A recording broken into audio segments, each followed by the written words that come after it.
Welcome to my channel EDU Nursing. Today we are going to have a discussion on a topic of neonatal jaundice. This is the basic topic of pediatric as well as midwifery and obstetrical nursing.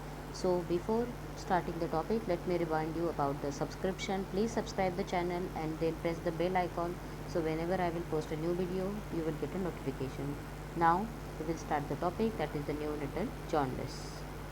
In this topic, we are basically going to study about metabolism of the bilirubin, type of jaundice, causes of neonatal jaundice, and how to manage the neonatal jaundice. Now, what is neonatal jaundice? Neonatal jaundice is also known as hyperbilirubinemia.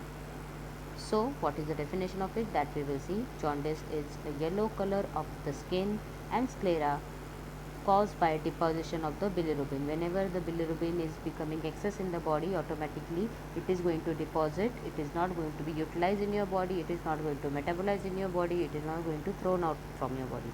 So it is going to store in your body, and it will be going to cause a jaundice. In the adult, whenever there will be a sclera, it is going to be visible. It will be more than 2 mg per dl, and in the newborn, we can see in the skin it will be 5 or more than 5 mg per dl.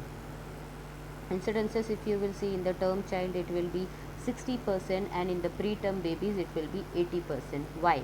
Because in preterm child the organs will not form in a proper way. The organs have not formed properly, have not developed properly. That's why it more happen in the prenatal children or preterm children. Now this is the cycle of the bilirubin. Basically, whenever there will be a hemolysis, that is the breakdown of the RBCs. When 120 days of the RBCs are going to be get finished, it is going to be breakdown. It is going to be converted into the bilirubin, and this bilirubin is going to throw out of your body through urine and the stool. Because of any physiological changes or pathological changes in your body, the bilirubin is not able to get excreted from the body, and it is going to be deposited. So that is the hyperbilirubinemia. These are the two types of bilirubin which is present in your body. First is unconjugated bilirubin, which is also known as indirect bilirubin, and conjugated bilirubin, which is also known as direct bilirubin. Basically, unconjugated bilirubin, these are two differentiation between unconjugated and conjugated bilirubin. Your indirect bilirubin will be harmful to your body. As you can see, it's bind to albumin, it's fat soluble, it can cause blood brain barrier and toxic in the brain when it is present in the high amount. And whereas in your direct bilirubin, it is conjugated to glycochloric acid, it is water soluble, so it is going to be excreted out through your urine and feces very easily, and it is non toxic. Now we will see the mechanism of the neonatal jaundice, or else you can say pathophysiology of neonatal jaundice. First of all, there will be an increasing in the bilirubin load due to high hemoglobin concentration. Whenever there will be an excess concentration, now there can be a two form. Either your RBCs are getting produced more and more, that is polycythemia, or else the RBCs are getting breakdown more and more. Okay, so these can be a two causes. Because of that, bilirubin will be increased. Next, there will be a decreasing in the bilirubin conjugation in the liver, means metabolism of the bilirubin will be less in your liver. Because of that, defective bilirubin excretion, there will be a defective bilirubin excretion. So this is the pathophysiology of bilirubin or the neonatal jaundice. Next, we will see the etiological factor. In first 24 hours, there will be a hemolytic disorder, or else there is a torch. Torch is a one type of congenital infection. So because of that, it may happen in second day to third week. It can be a physiological changes in the first week. It can be because of the breast milk. If the mother itself having a jaundice, then the child may also get a jaundice. Then second thing, there will be a chances of having sepsis, polycythemia, that is the increasing in the RBC production, cephalohematoma, Silger-Navier syndrome, then hemolytic disorder. Next is appearance and persistence after 3 weeks. It can be because of breast milk, hypothyroidism of the mother, then pyloric stenosis, cholecystitis. Okay, what is pyloric stenosis? Your pylori is going to be get stenosis. It is going to be narrow. Because of that may happen, or else cholecystitis. Now these are the two differences of pathological and physiological jaundice. Basically there are two types of jaundice, physiological jaundice and pathological jaundice, that we will see one by one. First of all, we will see what are the characteristics of physiological jaundice. In your exam, this question mostly comes with the difference between physiological and pathological jaundice. It is, first of all, your physiological jaundice is going to be disappear by its own after 14 days. Okay, so more medical management will not be required in this. It is going to be happen in first 24 hours. Then total bilirubin rise less than 5 mg per dl per day. Maximum intensity by 4th and 5th day in term child and 7th day in the preterm child. Means ज़्यादा कब होगा, when there will be a 4th or 5th day in the normal baby, and in the preterm child it will be in a 7th day. Okay, and serum level will be less than 15 mg per dl. This is very important. Your serum level will be less than 15 mg per dl. So, and it is going to be undetectable, or it will not be detected after 14th day. So, it is a main indication of the physiological jaundice. So, why does the physiological jaundice develop? That we have already seen in the etiological factor. It can be because of the increase in the bilirubin level, defective conjugation of the bilirubin in the liver, increase in the enterohepatic circulation. You know, whenever the baby is inside the womb, there will be a hepatic circulation. So, if there is any problem in the enterohepatic circulation, so there can be a chances of having neonatal jaundice. Again, the incidence will be in the term child it will be 60, and in the preterm baby it will be 80. As you have seen the graph, as you can see the graph, the days are increasing, the graph is decreasing. Why? Because it is a physiological jaundice. In the 14 day the graph is totally down because it is not going to be detected after 14. Then breast milk jaundice, it increased by prolonged increase in the enteric hepatic circulation. There will be some problem in the enteric hepatic circulation, and because of that the jaundice may occur. Bilirubin peak will be 10 to 15 day of the age. Okay, the peak will be, the highest level of bilirubin will be 10 to 15 day of the age, and then the level will be, unconjugated bilirubin will be 10 to 30 mg per dl. And in case the breastfeeding we are stopping, so automatically the bilirubin level will come down. So this is some difference of physiological jaundice and pathological jaundice that we have already seen in the physiological jaundice, and this is the pathological jaundice. Now what is the pathological jaundice, that we will see.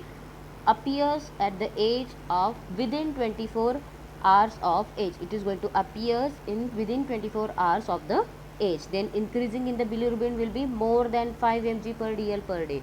As we have seen in the physiological jaundice, it will be less than 5 mg per day, but here it will be more than 5 mg per day. Then again serum bilirubin will be more than 15 mg per dl, and in the physiological jaundice it will be less than 15. That is the main difference which I told you. Then jaundice persistent after 14 day also, as the physiological jaundice is going to be disappear by its own after 14 days, but here in the pathological, it is a pathological condition. It can be because of some kind of infection. Because of that it is going to be prolonged after 14 days also. Your stool color and will be white or clay in color. Why?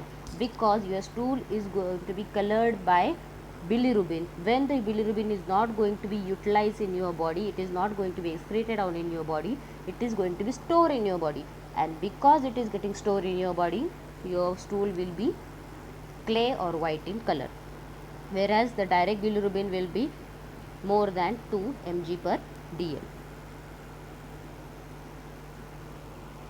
Then the pathological jaundice, unconjugated or indirect hyperbilirubinemia. It can be because of the hemolysis. There can be increasing in the hemolysis, that is the breakdown of the RBCs.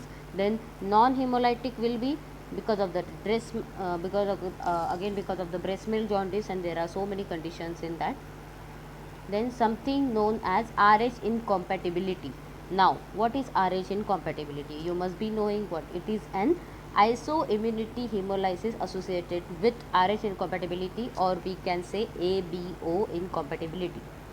Okay, So what is it that we will see now? You can see in the picture there is one couple. A father is Rh negative and a mother is Rh positive. Okay, father is Rh negative and mother is Rh positive. They have a child of Rh positive, which is a blood group of father, but mother's blood group is Rh negative. So in the first child, the mother is going to produce antibody to protect the child. Okay, now this is the first child.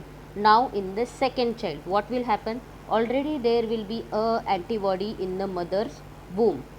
So during the second child, it may happen there will be a antigen antibody reaction if in case the child's blood group is again Rh positive as per the father. So again there will be an antigen antibody reaction and there is a chance of erythroblastosis fetalis. That is one condition in which there will be a blood in composition of mother and child, and because of that there is a chances of having death of the child. So how we can interrupt it? We can give a antigen D to mother after the delivery or before the delivery. We can give antigen D, and because of that there will be no antigen antibody reaction to from mother side to the fetus, and the baby will be healthy. That will be in the case of second child. Now, common causes of jaundice, there will be a physiological cause. For example, the liver has not developed properly. There will be a lack of metabolism. There are some metabolic disorders. So because of that, it may happen.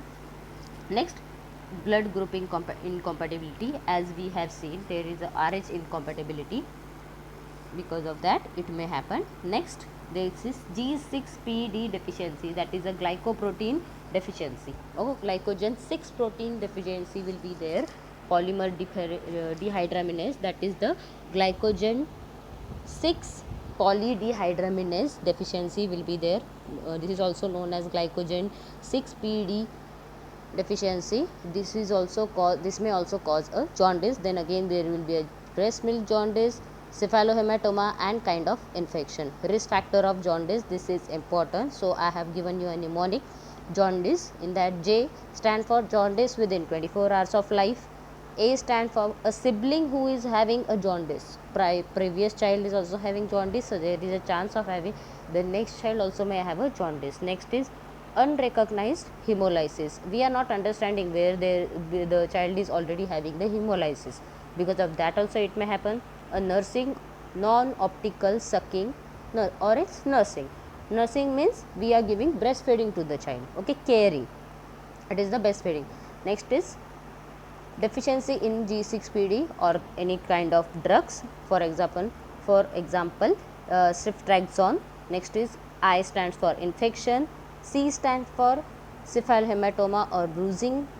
E stand for Eastern Asian or North Indian. These people are more having risk of jaundice. Now, how you are going to assess the jaundice? I hope you must be knowing a rule of 9 in case of burn.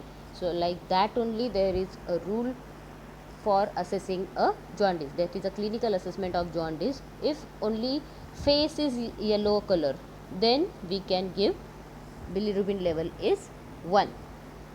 Okay, and then bilirubin level will be 6 mg per dl. Next is upper trunk also affected. Only upper trunk is affected, then 9, bilirubin level may be 9.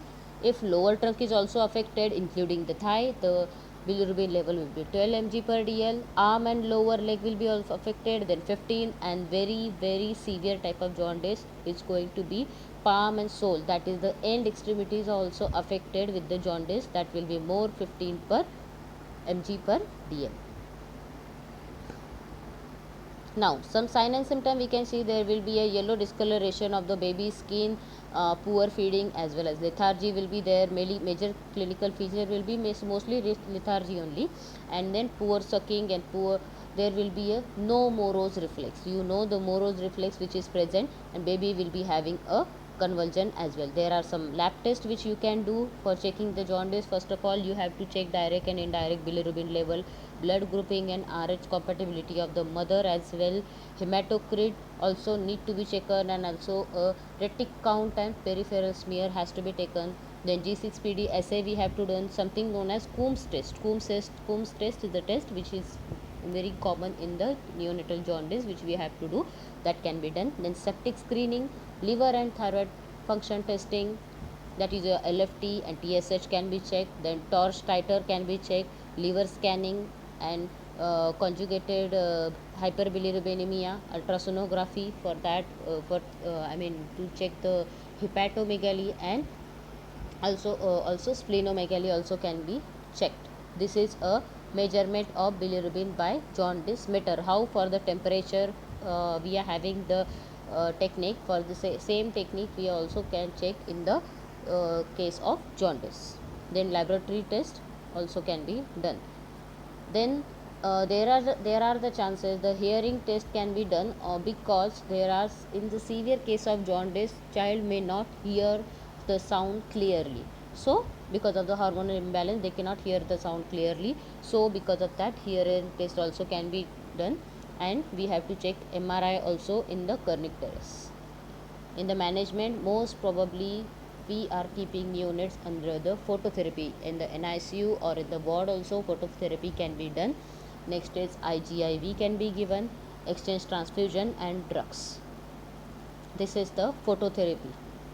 For the phototherapy we have to keep the child, we have to close the eyes of the patient as well as genital of the patient to avoid the because that is a UV light that is going to affect the retina, so it should not be affect the retina as well as the genitals, the gonads of the child. Because of that we have to cover the genitals as well as the eye shield can be given. The light supposed to be 450 to 460 nanometer from the child, it should not be very close. Okay, what all things we have to do? We have to perform hand washing, place the baby naked in the cradle or in the incubator. You must have seen the incubator in the casualty as well as the in the NICU. Then fix the eye shield, keep the baby at least 45 centimeter from the light.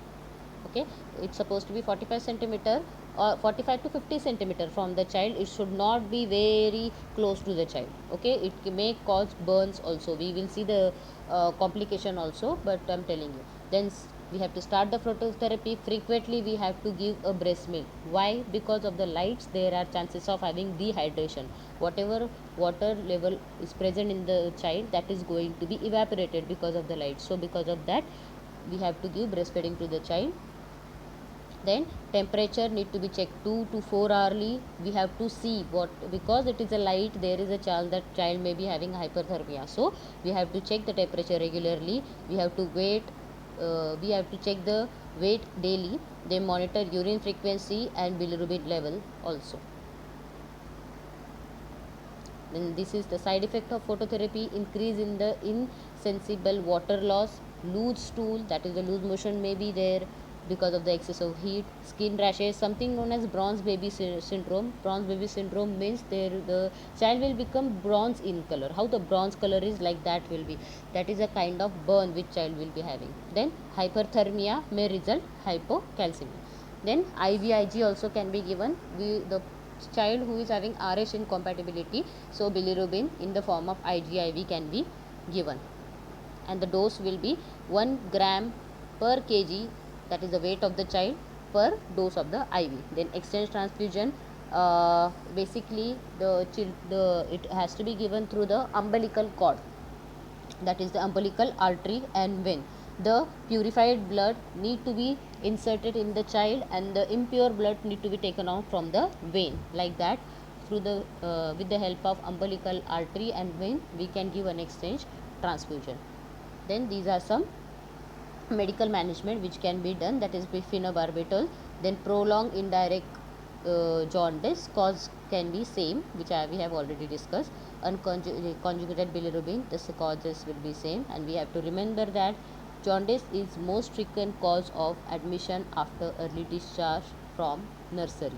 It's not it is not physiological if it is in first 24 hours. Increasing in the bilirubin level 0.5 mg per dl per hour. If it is not appearing after 24 hour in 24 hours, so that is not the physiological jaundice, it can be a pathological jaundice which is quite dangerous. And your bilirubin in the pathological jaundice, your bilirubin level is going to be increased more than 0.5 mg per dl per hour. Evidence of hemolysis abnormal examination, then direct bilirubin level will be more than 20% of total and persistent for more than 3 weeks. So this was the topic of neonatal jaundice. If any query related to topic, you can put in the comment box. And one more time I am reminding you to subscribe the channel, and whenever I am posting the new video you will get a notification. So thank you so much.